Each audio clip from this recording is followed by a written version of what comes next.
آپ سب لوگوں کے من میں یہ سوالات ضرور ہوں گے کہ خانہ کعبہ کو سب سے پہلے کس نے بنایا؟ خانہ کعبہ کا حج اور طواف کرنے والا سب سے پہلا انسان کون تھا؟ آج کی تاریخ میں جو خانہ کعبہ ہے اسے بنے ہوئے کتنے سال ہو گئے؟ خانہ کعبہ کو ٹوٹل کتنی بار بنایا گیا؟ اور سب سے important question, what is the history of خانہ کعبہ؟ خانہ کعبہ کا اتہاس کیا ہے؟ سارے سوالوں کے جواب آج آپ کو اس ویڈیو میں مل جائیں گے۔ چلیے بڑھتے ہیں ویڈیو کی طرف، اس سے پہلے سبسکرائب۔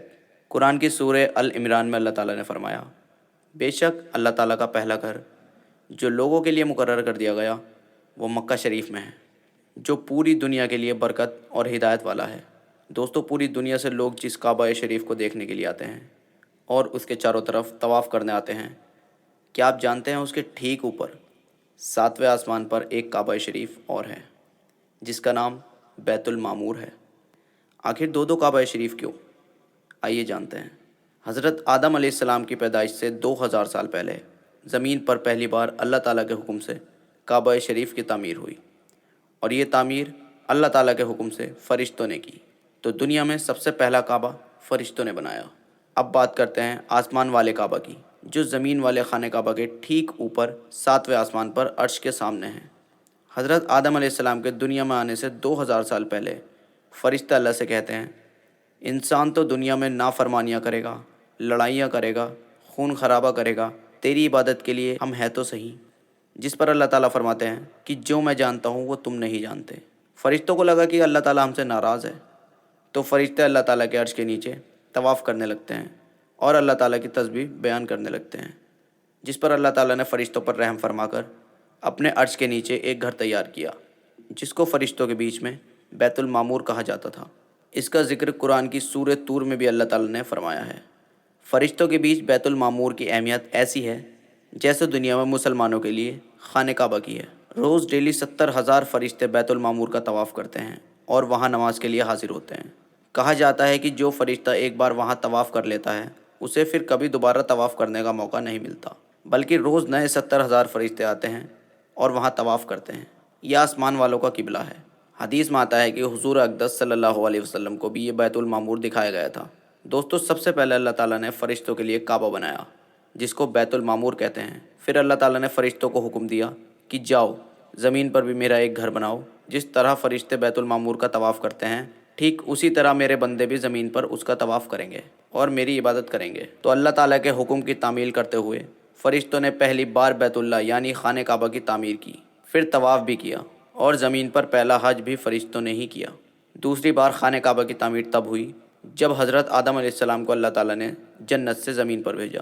آدم علیہ السلام جب جنت سے زمین پر آئے تو آپ نے اللہ کی بارگاہ میں عرض کیا، یا اللہ، مجھے یہاں کوئی عبادت گاہ نہیں دکھ رہی جہاں میں تیری عبادت کر سکوں، جیسے کہ آسمان میں بیت المعمور کو دیکھا کرتا تھا جس کے چاروں طرف فرشتے طواف کیا کرتے تھے۔ حضرت آدم علیہ السلام کی یہ فریاد سننے کے بعد اللہ تعالیٰ نے فرمایا کہ جاؤ، جو ہم نشانی بتا رہے ہیں وہاں جاؤ اور وہاں جا کر کعبہ شریف کی تعمیر کرو اور اس کی طرف رخ کر کے اپنی نماز بھی ادا کر لینا۔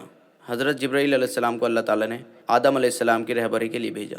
حضرت جبرائیل علیہ السلام اللہ کے حکم سے حضرت آدم علیہ السلام کو وہاں لے کر آئے جہاں سے زمین کی شروعات ہوئی تھی، جہاں سے زمین بنی تھی۔ وہاں جا کر حضرت جبرائیل علیہ السلام نے اپنا پر مارا تو ساتوں زمین تک خانہ کعبہ کی بنیاد ڈال دی، جن بنیادوں کو فرشتوں نے 5 پہاڑوں کے پتھروں سے بھرا، جن پہاڑوں میں کوہ طور، کوہ لبنان، کوہ جدہ ہیرا بھی شامل تھے، اور اس بنیاد کے اوپر چاروں طرف دیوار کھڑی کر دی۔ تو جب یہ دوسری بار خانہ کعبہ بنایا جا رہا تھا تو حضرت آدم علیہ السلام اور حضرت حوا بھی شامل تھی۔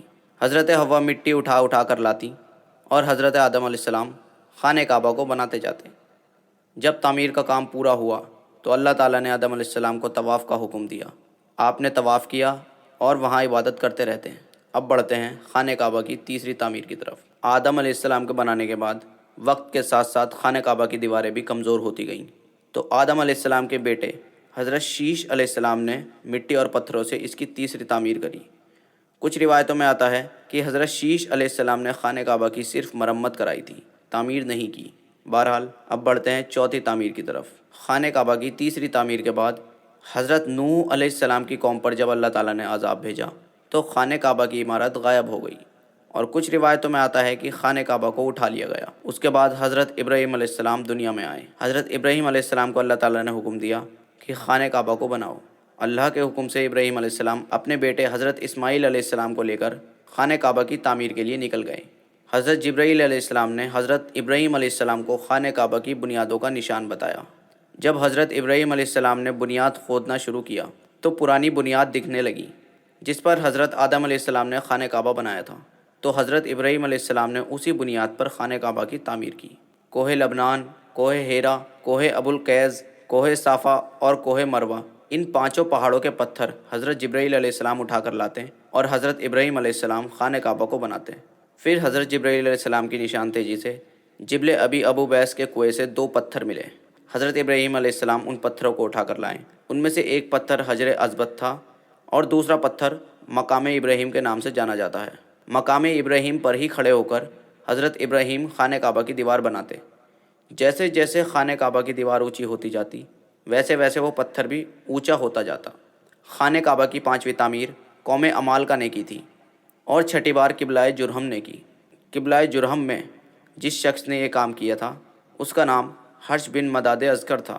خانہ کعبہ کی 7ویں تعمیر کرنے والے نبی کریم صلی اللہ علیہ وسلم کے خاندان مبارک میں سے ایک بزرگ ہیں جن کا نام حضرت قصہ بن کلاف تھا۔ انہوں نے خانہ کعبہ کو نئے سرے سے بنوانا شروع کیا اور ایک اپنے ٹائم کی کافی مضبوط عمارت بنوائی۔ لیکن 8ویں بار خانہ کعبہ کو بنوانے کی ضرورت تب پڑی جب قبلہ قریش کی سرداری کے زمانے میں اللہ تعالیٰ کے حکم سے ایک بہت بڑا سیلاب آیا جس کی وجہ سے خانہ کعبہ کی دیوار بہت کمزور ہو گئی، جس کے بعد قبلہ قریش نے خانہ کعبہ کو پھر سے بنوایا۔ لیکن رقم کم ہونے کی وجہ سے اس وقت خانہ کعبہ کی تعمیر میں حتین کعبہ کو شامل نہیں کیا گیا۔ اس کے بعد 9ویں بار خانہ کعبہ کو تب بنوایا گیا جب یزید فوج کی پتھر بازی کی وجہ سے خانہ کعبہ کی دیوار کمزور ہو گئی تھی، تو حضرت عبداللہ بن زبیر نے حتیم کعبہ جو کہ قریش کی تعمیر میں شامل نہیں تھا اس کو شامل کر کے بنیاد ابراہیم پر خانہ کعبہ کو نئے سرے سے بنایا گیا۔ اس کے بعد خانہ کعبہ کی 10ویں تعمیر عبد المالک بن مروان کے نائب حجاج بن یوسف جو کہ ایک ظالم حکمران تھا، اس نے 74 ہجری میں خانہ کعبہ کو قریش والی تعمیر کے مطابق بنوایا۔ جب خلیفہ ہارون حکومت پر بیٹھا تو اس نے خانہ کعبہ کو گرانے کا فیصلہ کیا اور حضرت عبداللہ بن زبیر کی تعمیر کے مطابق خانہ کعبہ کو تعمیر کرنا چاہا، لیکن امام ابو یوسف نے اسے یہ کہہ کر روک دیا اگر ایسا ہی چلتا رہا تو آگے آنے والا ہر حکمران مشہور ہونے کے لیے خانہ کعبہ کو گرا کر نئے سرے سے بنوایا کرے گا اور اس طرح لوگوں کے دلوں سے اس گھر کی عظمت کم ہوتی جائے گی۔ پھر 1040 ہجری میں سلطنت عثمانیہ کے سلطان مراد بن احمد خان شاہ قسطنطنیہ نے حجر اسود والی جگہ کو چھوڑ کر ساری دیواروں کی بنیاد حجاج کے جیسا تعمیر کروایا۔ اس تعمیر کے کام کو مکمل ہونے میں 6 مہینے لگ گئے۔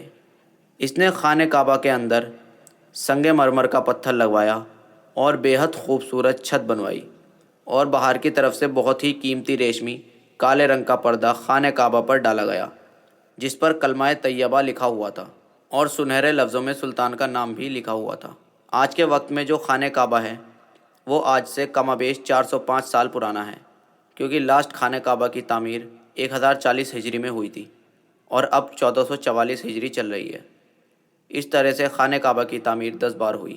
امید ہے دوستو اس ویڈیو سے آپ کو سارے سوالوں کے جواب مل گئے ہوں گے، کس طرح فرشتوں سے لے کر آج تک خانہ کعبہ کی تعمیر ہوئی ہے۔ ویڈیو اچھی لگی ہو تو ویڈیو کو لائک کریں اور اسلامک ہسٹری جاننے کے لیے اسلامک ٹاک کو سبسکرائب کریں۔ ملتا ہے اگلی ویڈیو میں، تب تک کے لیے اللہ حافظ۔